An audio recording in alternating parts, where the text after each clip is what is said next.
Hello students, welcome back. हम second lesson science का कर रहे हैं, एसिड्स, बेसिस एंड सॉल्ट्स। आज हम बात करेंगे कि एसिड बेस इंडिकेटर से हम क्या मालूम करते हैं। एसिड बेस इंडिकेटर से हम ये मालूम करते हैं कि कोई जो सैंपल सॉल्यूशन हमें दिया गया है वो एसिड है या बेस है। सो हम कैसे मालूम चलता है। इंडिकेटर्स जो होते हैं वो हमने पहले भाग में पढ़ा कि इंडिकेटर्स कलर चेंज करा के हमें बताते हैं कि वो एसिड है या बेस है। लेकिन हमें कैसे मालूम चलेगा कि क्वांटिटी ऑफ एसिड कितना है, या हम एसिड जैसे हम कहते हैं कि एसिड वो सॉल्यूशन होता है जिसमें हाइड्रोजन आयंस ज़्यादा होते हैं या हाइड्रोजन आयन कंसंट्रेशन ज़्यादा होता है, तो उसको हम कहेंगे स्ट्रॉन्ग एसिड। जिसमें हाइड्रोजन आयन कंसंट्रेशन लेस होगा उसको हम कहेंगे वीक एसिड। जिसमें हाइड्रोजन आयन कंसंट्रेशन बहुत कम है लेकिन हाइड्रोक्साइड आयन कंसंट्रेशन ज़्यादा है, तब हम कहेंगे वो बेसिक सॉल्यूशन हुआ।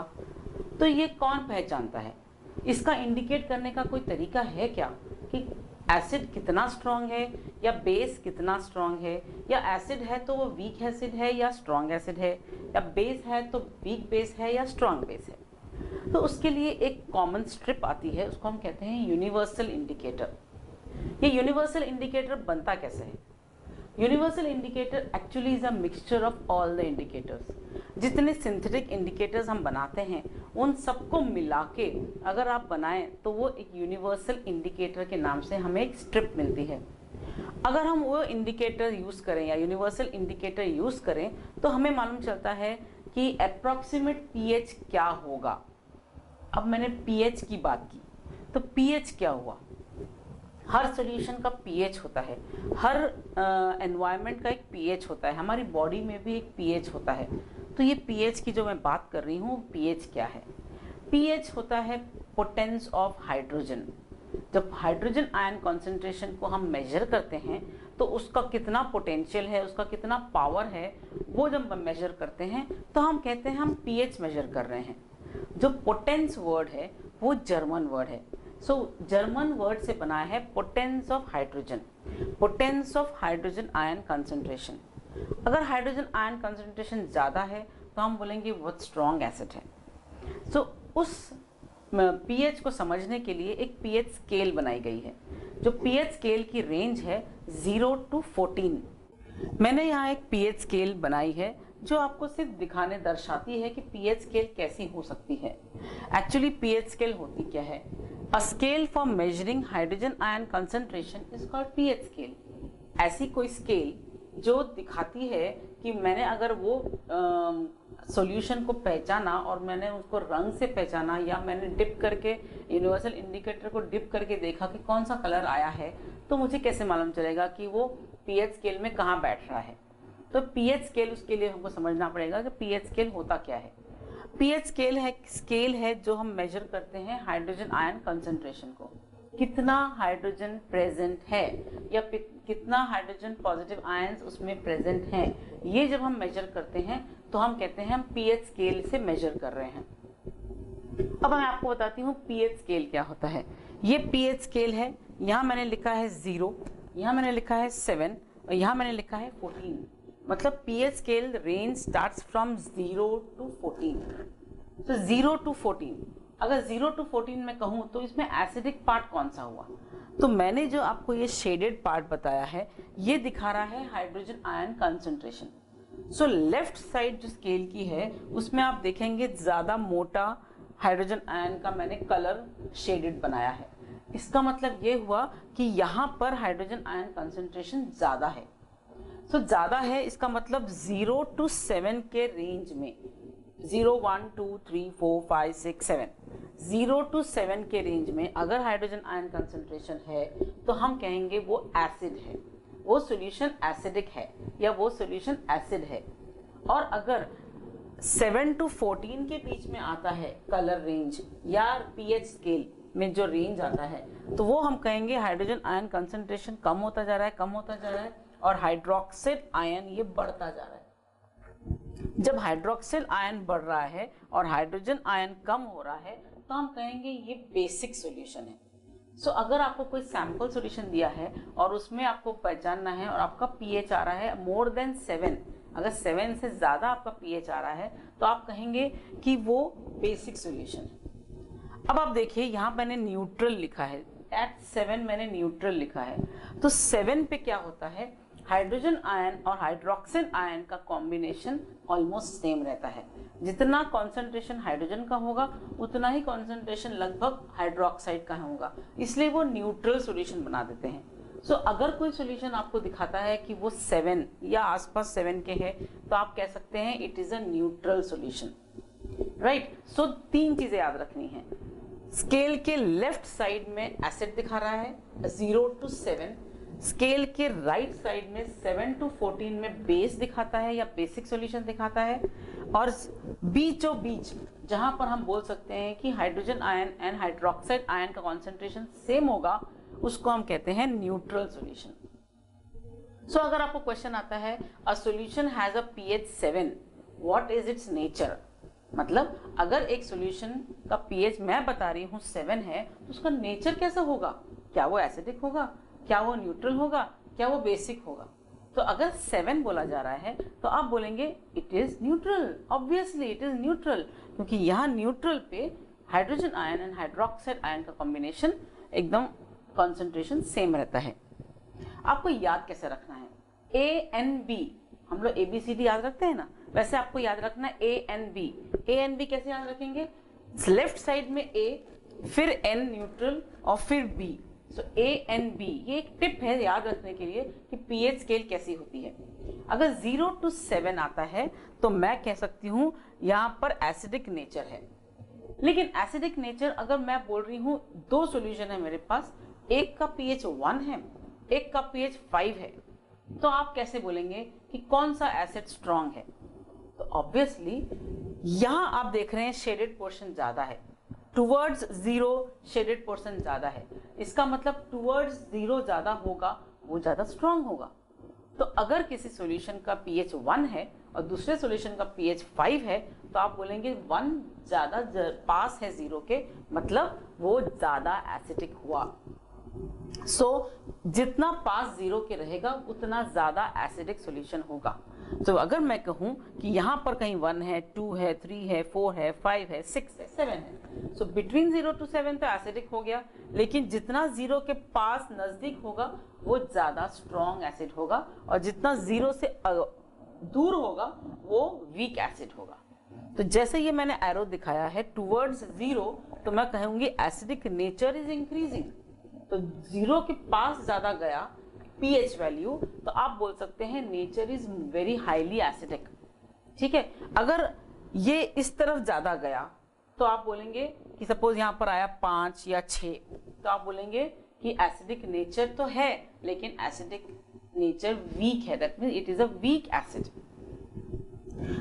यहां पर दिखा रहा है हाइड्रोजन आयन बढ़ रहा है, लेकिन इस तरफ दिखा रहा है हाइड्रोजन आयन कम हो रहा है। आप देख सकते हैं मैंने शेडेड पार्ट को हाइड्रोजन आयन दिखाया है, अनशेडेड पार्ट को OH आयन दिखाया है, मतलब यहाँ पर अनशेडेड पार्ट बढ़ रहा है, यहाँ पर शेडेड पार्ट बढ़ रहा है। So if you go towards 0, hydrogen ion concentration is increasing, बढ़ रहा है। If you go away from 0, hydrogen ion कम हो रहा है। ठीक है, ये हुआ हाइड्रोजन आयन के बारे में।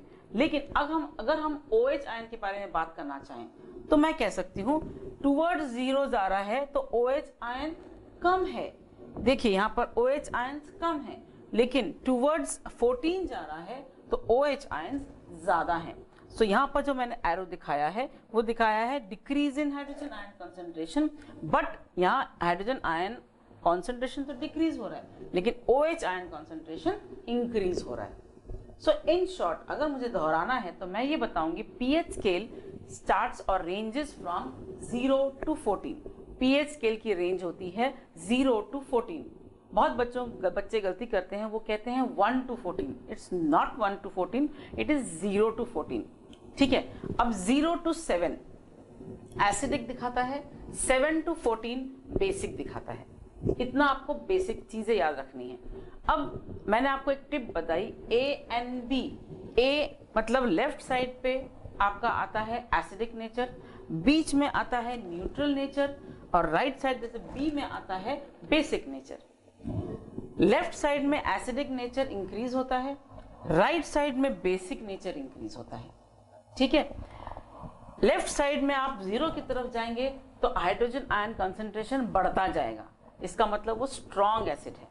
लेकिन आप राइट साइड में जाएंगे तो हाइड्रोजन आयन कंसंट्रेशन कम होता गया और हाइड्रोक्साइड आयन ज्यादा होता गया। तो ये हो गया general layout, what is pH scale, कैसे दिखती है पीएच स्केल और कैसे पहचानना है। अगर आपके सामने पीएच स्केल है तो आप इजीली बता सकते हैं ये सॉल्यूशन कैसा है, नेचर कैसा है। कैसे बता सकते हैं? हम यूनिवर्सल इंडिकेटर ले सकते हैं। यूनिवर्सल इंडिकेटर ऐसे स्ट्रिप्स में आती हैं, जैसे आपने लिटमस पेपर देखे होंगे वैसे ही यूनिवर्सल इंडिकेटर होती है। फर्क इतना होता है कि वो एक ही कलर की, येलो कलर की मिलती हैं, उसके ऊपर एक कलर चार्ट रहता है। वो कलर चार्ट हमें क्या दिखाता है? वो कलर चार्ट हमें दिखाता है कि अगर कलर चेंज हो रहा है, अगर मैंने कोई सॉल्यूशन में वो यूनिवर्सल इंडिकेटर को डिप किया और उसमें कलर चेंज हुआ, तो क्या हम पता लगा सकते हैं कि वो एसिडिक है या बेसिक है? तो अगर मैं कहूँ कि ये जो एसिडिक नेचर है ना, वो रेड या ऑरेंज कलर ज़्यादा दिखाता है, मतलब अगर बहुत स्ट्रॉन्ग एसिड है तो काफ़ी रेडिश दिखाएगा इधर, अगर कम स्ट्रॉन्ग है तो यहाँ ऑरेंजिश दिखाएगा। तो अगर आपको ऐसे यूनिवर्सल इंडिकेटर मिलता है और एक सॉल्यूशन मिलता है, आपको पता लगाना है कि इसमें एसिड है या बेस है, तो आप डिप करेंगे। अगर आप डिप न करके एक ड्रॉप का सॉल्यूशन भी डालेंगे तो कलर तो चेंज होगा। अब कलर चेंज हुआ तो आप क्या कर सकते हैं? आप वो कलर स्ट्रिप जो मिलती है यूनिवर्सल इंडिकेटर के साथ, वो आपको मैच करनी है। अगर वो बहुत डार्क रेडिश है तो आप बोलेंगे वो शायद 1 और 2 के बीच में पीएच होगा। अगर वो ऑरेंजिश है तो आप बोल सकते हैं 4 या 5 पीएच हो सकता है। ठीक है, ये हुआ एसिड के बारे में। अगर सॉल्यूशन आपको बेसिक दिया गया है तो क्या करेंगे आप? अब देखेंगे वो ब्लूइश होता जाएगा। ज्यादा डार्क ब्लू हुआ तो आप बोलेंगे वो तो 13-14 के रेंज में पहुंच गया। बहुत ज्यादा डार्क ब्लू या पर्पल कलर हो जाता है, अगर वो हो जाता है तो हम बोलेंगे बहुत स्ट्रॉन्ग बेस है। अगर वो लाइट ब्लू के तरफ रहता है तो आप बोलेंगे वो वीक बेस है। लेकिन अगर कोई सॉल्यूशन ने ज़्यादा कलर चेंज ही नहीं किया तो आप बोलेंगे वो न्यूट्रल के अराउंड है, मतलब अराउंड 7 उसका पीएच है। तो ऐसे वो कलर चार्ट मिलता है यूनिवर्सल इंडिकेटर के साथ, जो कलर चार्ट से हम अपना मैच कर सकते हैं। जैसे आपने एक स्ट्रिप ली, स्ट्रिप पे आपने सॉल्यूशन डाला, जो आपको सॉल्यूशन मिला, अगर वो कलर चेंज हो रहा है टूवर्ड्स रेडिश साइड तो आप बोलेंगे वो एसिडिक साइड है, और अगर वो ब्लूइश साइड या पर्पल साइड में हो रहा है कलर चेंज तो आप बोलेंगे वो बेसिक है, और अगर उसमें कोई चेंज ही नहीं है कलर में तो आप बोलेंगे वो न्यूट्रल है। बस डार्क या लाइट कलर को देख के हमें समझना है कि वो ज़्यादा स्ट्रॉन्ग एसिड है या वीक एसिड है, या स्ट्रॉन्ग बेस है या वीक बेस है। आपको एक और चीज़ याद रखनी है कि अगर पीएच स्केल आपको आपके आंखों के सामने हमेशा रहे, याद रहे, तो आपको ये याद रखना है जो पीएच स्केल के एंड्स हैं, ये दोनों एंड्स, ये एंड, ये एक कोना और ये एक कोना, लेफ्ट कोना जो होता है वो स्ट्रॉन्ग एसिड दिखाता है और राइट कोना जो होता है वो स्ट्रॉन्ग बेस दिखाता है। ये याद रखिए, जो कोने हैं वो strong acid and strong base दिखाते हैं। और एक और टिप आपको बताती हूँ कि ANB ऐसे याद रखेंगे। ABCD तो मालूम ही होती है, तो A से स्टार्ट होता है, ये भी मालूम होता है। तो ANB अगर हम याद रखें तो एसिड, न्यूट्रल, बेस ऐसे याद रखना है। और दोनों कोने को हम याद रखेंगे, ऐसे याद रखना है कि ये कोना जो होता है वो स्ट्रॉन्ग एसिड का होता है, ये कोना जो होता है स्ट्रॉन्ग बेस का होता है। इस कोने में 0 से 1 या 1 या 2 हम बोल सकते हैं। अगर ये पीएच आया तो आप बोल सकते हैं बहुत स्ट्रॉन्ग एसिड है। इस कोने में अगर 12, 13, 14 ऐसे रेंज आ रही है पीएच की जो सॉल्यूशन दिया गया है तो आप बोल सकते हैं वेरी स्ट्रॉन्ग बेस। तो ये आपको टिप्स याद रखने हैं। पीएच स्केल बहुत इजी है समझने के लिए। अगर आपको ये समझ आ जाता है तो आप कोई भी क्वेश्चन इस पे कर सकते हैं। आपकी एक्टिविटी 2.11 जो आपकी बुक की है पेज नंबर 26 पे, वो आप जरा ध्यान दीजिए। उस पे आपको एक लिस्ट दी गई है, solution names colour of pH paper and approximate pH value. तो जो जनरली हमें दिखती हैं वो चीज़ें ली गई हैं। पहले मैं आपको बताती हूँ कौन सी ली है। सलाइवा, सलाइवा मीन्स हमारा थूक। वो थूक हमारे खाने से पहले की और खाने के बाद की, ये पूछा गया है। सलाइवा बिफोर मील, अगर आपने अपना थूक को टेस्ट किया बिफोर मील तो आपको वो यूनिवर्सल, आप लिख सकते हैं ये चीज़ें। आप यूनिवर्सल इंडिकेटर में आपको लाइट ग्रीन कलर मिलेगा, तो आप कह सकते हैं ये तो ज़्यादा कलर चेंज नहीं हुआ है, लेकिन वो टूवर्ड्स ब्लू है, हल्का ब्लूइश टिंज आता है उसमें, तो आप उसको बोल सकते हैं अप्रॉक्सीमेट पीएच 7.2 7.4, क्योंकि वो बेसिक नेचर है उसका। सलाइवा बिफोर मील्स, हमने कुछ नहीं खाया है, वो सलाइवा को अगर हम टेस्ट करते हैं तो हमें यूनिवर्सल इंडिकेटर पे हमें कलर मिलता है लाइट ग्रीन, और लाइट ग्रीन को हम डिड्यूस या हम कंक्लूड ऐसे कर सकते हैं कि it is not towards red, it is towards bluish side. So ये 7.2 या 7.4 होना चाहिए, और इसका हम नेचर बोल सकते हैं बेसिक नेचर। दूसरा है सलाइवा आफ्टर मील्स, खाना खाने के बाद का सलाइवा। बहुत फ़र्क है, क्योंकि हम जब कुछ खाते हैं तो थूक उसमें मिक्स हो जाती है, सलाइवा मिक्स हो जाता है, और वहाँ पर वो डाइजेशन स्टार्ट हो जाता है। तो वो सलाइवा आफ्टर मील जो होता है वो पेल येलो कलर का आता है, मतलब लाइट ग्रीन लाइट ब्लू जो मैं बोल रही थी पहले बिफोर मील्स, अब वो पेल येलो कलर का आ जाता है। जब पेल येलोइश होता है तो हमारा, आपने देखा होगा जो रेड कलर होता, यहाँ पर रेडिश आएगा, फिर थोड़ा ऑरेंजिश आएगा, फिर थोड़ा यहाँ पर ऐसा हल्का सा येलो टिंज आ जाएगा, क्योंकि बहुत लाइट एसिड दिखाना हो तो वो रेड ऑरेंज येलो ऐसे ही चेंज होता जाएगा। तो अगर वो येलोइश दिखा रहा है तो आप कह सकते हैं it is acidic in nature, या पीएच उसका 5 और 6 के बीच में होना चाहिए। सो 5 और 6 के बीच में अगर पीएच होता है तो वो लाइट बेसिक लाइट एसिडिक हो जाता है। So saliva before meals is base, saliva after meals is acidic. तीसरा है लेमन जूस। अब आपको सबको मालूम है लेमन जूस में सिट्रिक एसिड रहता है। सिट्रिक एसिड एक एसिड है, और ये एसिड अगर मैं कहूँ बहुत स्ट्रांग है तो आपको जनरली कलर बहुत स्ट्रांग नहीं मिलेगा, पिंकिश या रेड से थोड़ा कम मिलेगा। तो आप बोल सकते हैं it must be between 2 to 3, तो it will be between 2 to 3, it is acidic in nature. बहुत स्ट्रांग भी नहीं है, बहुत वीक भी नहीं है। सो आप ये कह सकते हैं it must be between 2 to 3 lemon juice, और इट इज़ एसिडिक, और आपका कलर ऑरेंजिश पिंक ऐसा आएगा। दूसरा है कलरलेस एरेटेड ड्रिंक। आप जो सोडा नाम से जो पीते हैं, आप सोडा पीते हैं, बहुत ज़्यादा आपको एसिडिटी हो गई, आप सोडा पीते हैं जिसमें कोई कलर या कोका कोला या पेप्सी नहीं, सिर्फ सोडा, तो उसमें कोई कलर नहीं रहता है, इसलिए बोला गया है कलरलेस एरेटेड ड्रिंक। अभी colourless aerated drink actually acidic रहता है। ये आपको कलर आ जाएगा लाइट येलोइश कलर आएगा, और ये येलोइश कलर आपको दिखाएगा it must be just below acid, और वो अराउंड 6 आपको पीएच दिखाएगा, और आप उसको कहेंगे इट इज स्लाइटली एसिडिक। सो अगर आपको लग रहा है कि वो सोडा जो हमने सादा पिया है वो बेस है, मेरा एसिडिक कम कर देता है, ना पेप्सी कम करता है ना कोला कम करता है, क्योंकि वो एसिडिक नेचर रहता है। दूसरा है कैरेट जूस। कैरेट जूस में आपको लाइट ऑरेंजिश कलर मिलेगा, और लाइट ऑरेंजिश जब मैंने बोला रेड से ऑरेंज में आएगा तो आप कह सकते हैं it must be around 3 to 4, या so it is acidic in nature, तो आप बोलेंगे it is slightly acidic in nature, carrot juice. अब है नेक्स्ट दिया है कॉफी। कॉफी आपको दिखेगी ऐसी ऑरेंजिश येलो के कलर में, ऑरेंजिश यहाँ आ गया, येलोइश यहाँ आ गया। तो अगर आप कहें कि ऑरेंजिश येलो दिखा रहा है, इसका मतलब 5 या 6 होगा एसिडिक पीएच वैल्यू। तो अगर मैं बोल रही हूँ 5 या 6, तो इसका नेचर एसिडिक ही होगा। तो कॉफ़ी भी एसिडिक होती है। तो आप ये जब मैं बोलती जा रही हूँ आप लिखते जाइए। Tomato juice.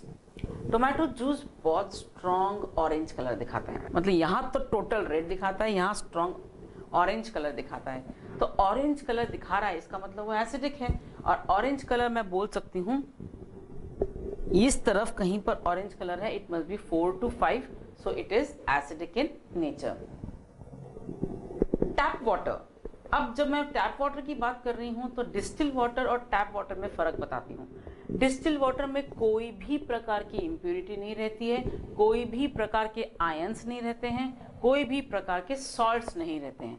लेकिन जो टैप वाटर हमारे आता है, नदी से आता है, उसको क्लोरीनेशन किया जाता है, उसमें बहुत सारे सॉल्ट होते हैं, खाने का सॉल्ट नहीं लेकिन अलग सॉल्ट्स होते हैं, मैग्नीशियम सॉल्ट्स होते हैं, सोडियम सॉल्ट्स होते हैं। ये सब सॉल्ट्स प्रेजेंट होते हैं, इसीलिए उसका कलर लाइट येलोइश आएगा। और जब लाइट ऑरेंजिश येलो आएगा आपके पास, ग्रीनिश, नॉट येलोइश ग्रीन, तो आपको क्या लगेगा कि it is less then 7, it is not 7। So tap water हमेशा लेस देन 7 pH दिखाता है और उसको हम कहेंगे it is acidic in nature, slightly acidic लेकिन एसिडिक होता है।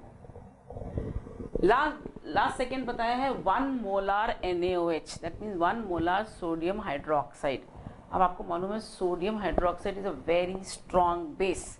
जब मैं सोडियम हाइड्रोक्साइड की बात कर रही हूँ तो उसमें OH आयंस आ गया।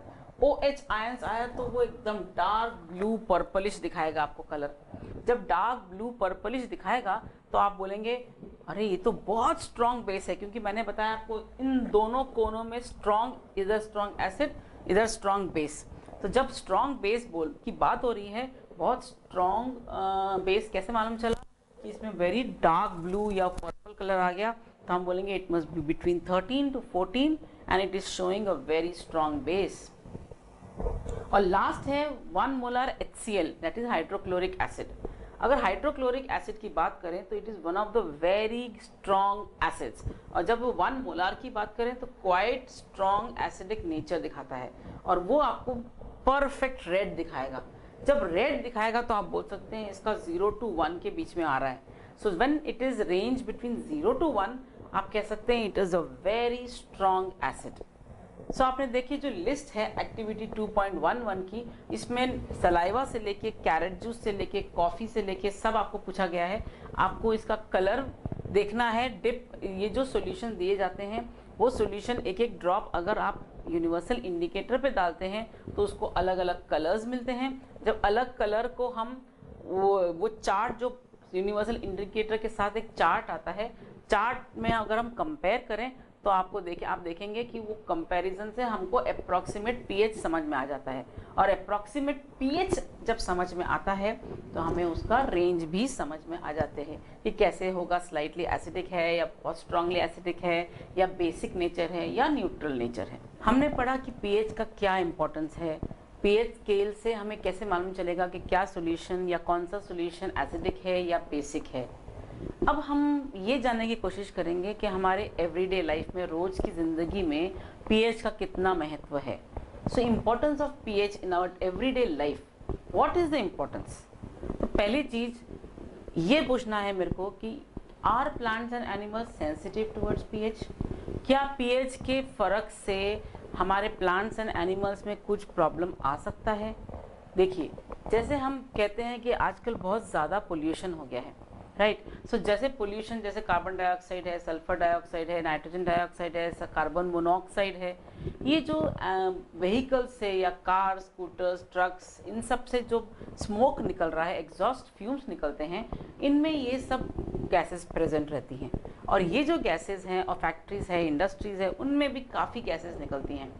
ये जो गैसेस हैं वो अगर हम पानी में छोड़ते हैं, एयर में छोड़ते हैं, तो क्या होता है, हम पोल्यूशन को इंक्रीज कर रहे हैं। अब ये जो गैसेस हैं जब हवा में जाते हैं तो जब बारिश आती है तो बारिश के पानी से ये रिएक्ट कर देते हैं, और जब बारिश के पानी से ये रिएक्ट करते हैं तो ये एसिड बना देते हैं। जैसे कार्बन डाइऑक्साइड वाटर से रिएक्ट करेगा तो कार्बोनिक एसिड बनेगा, सल्फर डाइऑक्साइड वाटर से रिएक्ट करेगा तो sulphurous acid and sulphuric acid बनाएगा, नाइट्रोजन डाइऑक्साइड या पानी से रिएक्ट करेगा तो नाइट्रिक एसिड बनाएगा। कहने का मतलब है कि ये जो गैसेस हैं, जो पोल्यूटेंट्स हैं, वो जब हवा में जाते हैं और पानी से रिएक्ट करते हैं तो वो एसिड बनाते हैं, और ये एसिड जो बनता है वो रेन वाटर के साथ या बारिश के पानी के साथ नीचे आता है, और उस पानी को अगर हम टेस्ट करें तो उसका नेचर pH 7 से नीचे आता है। तो इसका मतलब वो पानी है जो रेन वाटर हम बोलते हैं बहुत साफ पानी होता है, आजकल वो साफ नहीं रहा। आजकल वो साफ नहीं रहा, इसका मतलब क्या है, उसमें एसिड की क्वांटिटी ज़्यादा हो गई है, और इसीलिए हम कहते हैं if the pH of rain water is less than 5.5, हम उसको नाम देते हैं एसिड रेन का। सो एसिड रेन, अगर आपको पूछा जाए कि what is acid rain, so the rain which contains the acid and its pH is less than 5.5, that rain will be called as acid rain. ठीक है, तो ये एसिड रेन, अगर ये एसिड रेन हमारे धरती पे या अर्थ पे गिरता है तो उससे हमें क्या फ़र्क पड़ेगा? क्या प्लांट्स एंड एनिमल्स को फ़र्क पड़ेगा? Are plants and animals sensitive towards pH? Yes. कैसे बोल सकते हैं? हम अपनी ही बात करते हैं। ह्यूमन बॉडी जो काम करती है, एक्चुअली ह्यूमन बॉडी भी एक न्यूट्रल के आसपास ही काम करती है। अगर हमारा पीएच पूरी बॉडी का बिटवीन 7 to 7.8 है तो हमारी बॉडी नॉर्मली काम करेगी, लेकिन अगर ये 7 और 7.8 से आगे या पीछे गया तो हमारी बॉडी में प्रॉब्लम्स हो सकते हैं। वैसे ही अगर एसिड रेन नीचे गिरता है, वो वाटर बॉडीज़ में, पॉन्ड्स में, रिवर्स में, लेक्स में, सी में मिक्स होता रहता है, तो एसिड तो मिक्स हो रहा है। अगर एसिड मिक्स हो रहा है तो क्या होगा, जो नेचर है पानी का वो चेंज हो जाता है, और जो नेचर पानी का चेंज होता है उससे जो एक्वाटिक एनिमल्स रहते हैं, फ्लोरा एंड फौना, जिसको हम कहते हैं animals and plants living in water, ये इफेक्ट हो जाते हैं, क्योंकि उनका नेचर, पानी का जो हैबिटेट है वो नेचर ही चेंज हो गया। ज़्यादा एसिडिक वो सहन नहीं कर पाते हैं, और जब उनकी बॉडी में ज़्यादा एसिडिक पानी जाता है तो उनकी बॉडीज़ में प्रॉब्लम हो सकती हैं। इसलिए प्लांट्स एंड एनिमल्स भी बहुत ज़्यादा सेंसिटिव होते हैं पीएच रेंज अगर चेंज हुई तो। सो यस, आंसर आपको इस क्वेश्चन का आंसर ये होगा, yes plants and animals are sensitive towards pH and our bodies work best. हमारी बॉडी तभी अच्छे से काम करेगी जब वो पीएच लेवल बिटवीन 7 to 7.8 रहेगा। ये हुआ कैसे प्लांट्स एंड एनिमल्स सेंसिटिव होते हैं। अगला, पीएच ऑफ सॉइल। अब जब हम सॉइल की बात कर रहे हैं तो हम डायरेक्टली रिलेट कर सकते हैं एग्रीकल्चर से। अगर आपके घर में भी किचन गार्डन है या आपके घर में छोटा सा गार्डन है जहां आप सॉइल में आप कुछ फ्रूट्स, कुछ वेजिटेबल्स, कुछ फूल, कुछ पत्ते जो आपके उगा रहे हैं, आप उगाते हैं, लेकिन अगर मैंने वो सॉइल की नेचर को बदला, एक जनरली आप देखेंगे कि जो फार्मर्स होते हैं, किसान होते हैं, कुछ भी बोने से पहले वो नेचर देखते हैं सॉइल का, और सॉइल का नेचर उनको देखना पड़ता है, उसको टेस्ट करना पड़ता है, उसका पीएच निकालना पड़ता है। अगर सॉइल का नेचर बहुत ज़्यादा एसिडिक है तो वो एसिडिक सॉइल चलती नहीं है, या वो it is not good for agriculture field. कुछ भी बोने के लिए या कुछ भी फसल उगाने के लिए हमें एसिडिक नेचर की सॉइल नहीं चलती है। तो वो क्या करते हैं, वो कॉम्पनसेट करते हैं या वो कॉन्सेंट्रेशन ऑफ हाइड्रोजन आयन को कम करने की कोशिश करते हैं, मतलब वो न्यूट्रलाइज करने जाते हैं। तो ज़्यादा एसिडिक होगा सॉइल तो उसमें बेस डालते हैं जिससे वो न्यूट्रल हो जाए। और अगर वो सॉइल बहुत ज़्यादा बेसिक है, मतलब 7-8 से ऊपर बेसिक है, तो भी वो हर फसल के लिए अच्छी नहीं होती है। तो क्या करना चाहिए फिर, तब वो न्यूट्रलाइज करते हैं थोड़े एसिड से। सो न्यूट्रलाइजेशन मतलब concentration of hydrogen and concentration of OH ions वो समान करने की कोशिश करते हैं। तो pH of soil is also very important जब हम एग्रीकल्चर के बारे में बात करते हैं। अगला है पॉइंट कि pH in a digestive system. हमारे डाइजेशन में पीएच का कोई महत्व है? आपने पढ़ा है कि पीएच वैल्यू बहुत इंपॉर्टेंस रखती है हमारे डाइजेशन में, डाइजेस्टिव सिस्टम में। एक तो आपको मालूम है कि हम जब खाना खाते हैं तो हमारा पेट में जो एसिड प्रोड्यूस हो रहा है, HCl प्रोड्यूस हो रहा है, क्योंकि वो एंजाइम पेप्सिन को काम करवाता है। लेकिन एसिड तो प्रोड्यूस हो चुका, अब वो एसिड से क्या होता है, वो अगर एसिड एक्यूमुलेट हो गया और न्यूट्रलाइज नहीं हो पाया हमारे फूड से, हम कम पानी पीते हैं, बहुत ज़्यादा तीखा खाते हैं, जब हम बहुत मसाले वाला खाते हैं, तब भी हमारे बॉडी में एसिड की क्वांटिटी ज़्यादा हो जाती है। तो वो हो जाता है एसिडिटी हो गई। हमारे एक कंप्लेंट रहती है कि बहुत ज़्यादा खाना खा लिया मैंने, बहुत ज़्यादा एसिडिटी हो गई, या मुझे बहुत बर्निंग सेंसेशन, यहाँ जलन हो रही है, या मुझे वॉमिटिंग सेंसेशन हो रहा है।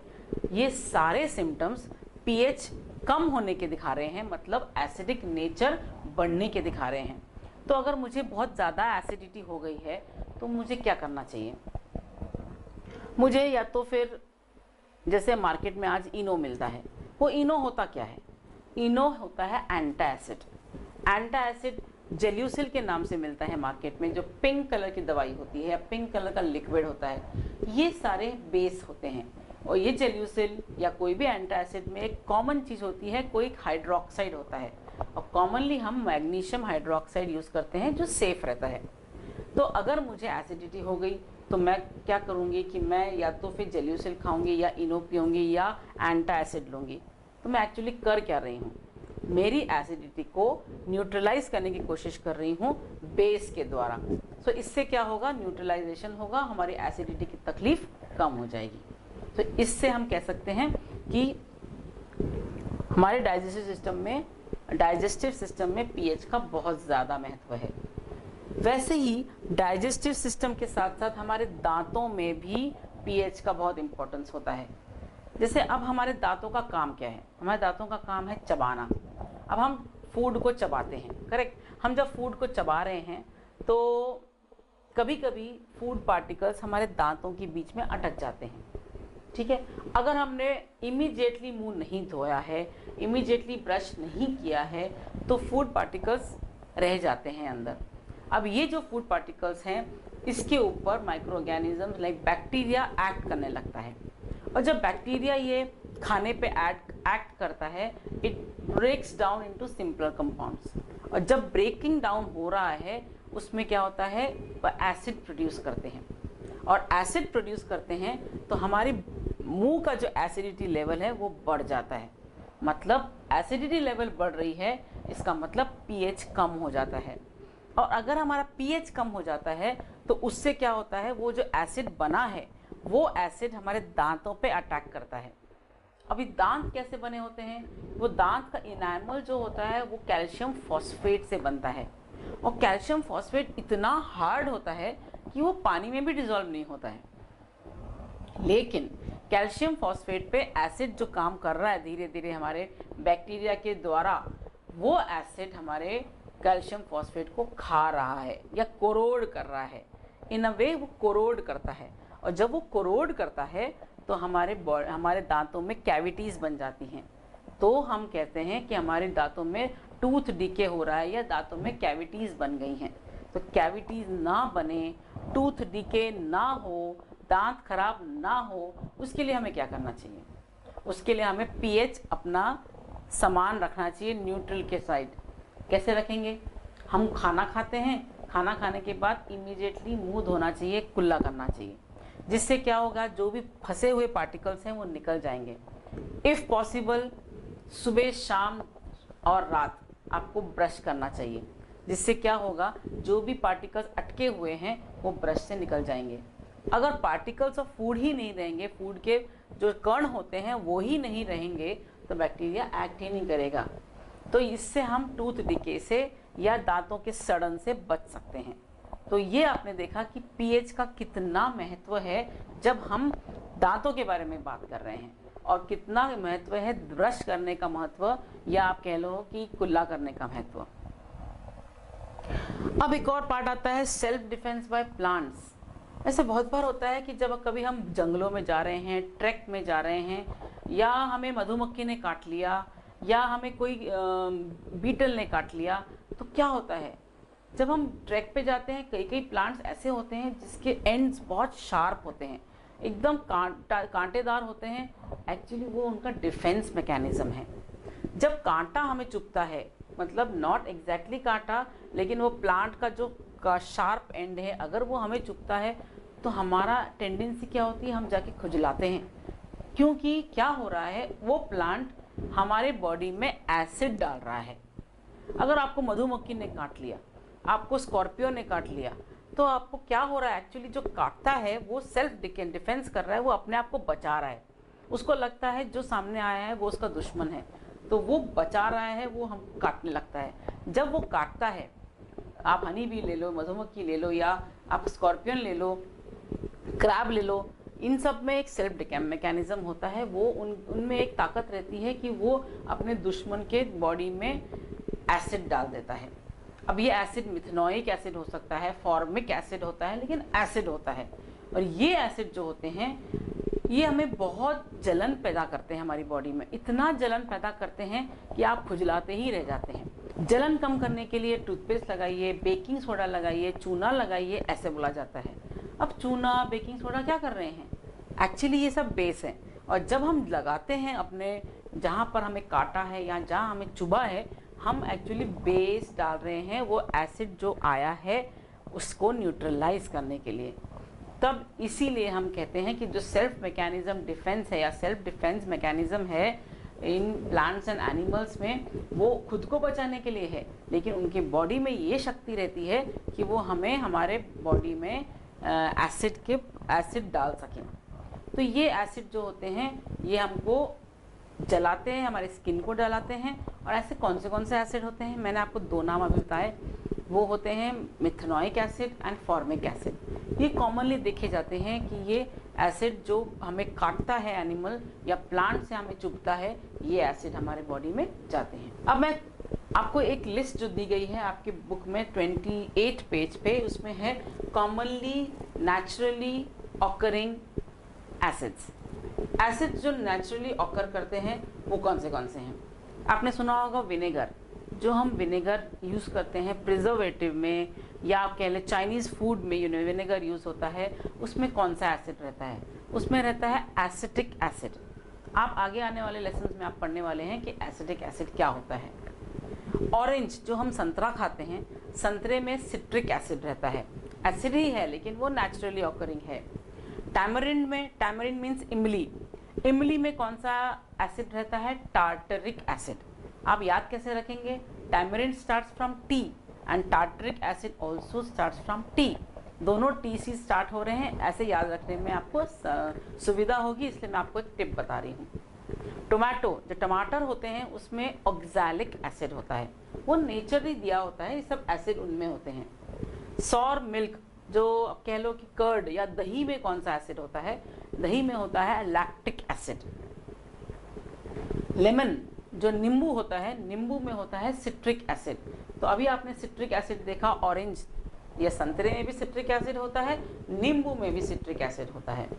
अगर आपको किसी लाल चींटी ने काट लिया है तो आपको तो बहुत ही खुजलाता है, और लाल चींटी क्या दे रही है? लाल चींटी भी हमारे बॉडी में एसिड डाल रही है। कौन सा एसिड डाल रही है? मैंने आपको नाम बताया था, मिथेनोइक एसिड। तो ये जो मिथेनोइक एसिड डालती है वो लाल चींटी जनरली डालती हैं। और एक प्लांट है नेटल, वो नेटल के प्लांट में जो कॉर्नर्स होते हैं वो ऐसे लगते हैं कांटे हैं, और वो जो कांटे हैं अगर वो हमको चुभ जाएं तो वो हमको मिथेनोइक एसिड अंदर इंजेक्ट कर देते हैं। तो ये भी एक नेचुरली एसिड है जो प्रेजेंट रहता है इन प्लांट्स एंड एनिमल्स में। सो आपने देखा कि पीएच का क्या महत्व है हमारे सराउंडिंग्स में, और हम पीएच को न्यूट्रलाइज करने के लिए क्या क्या कर सकते हैं। Pebbles Live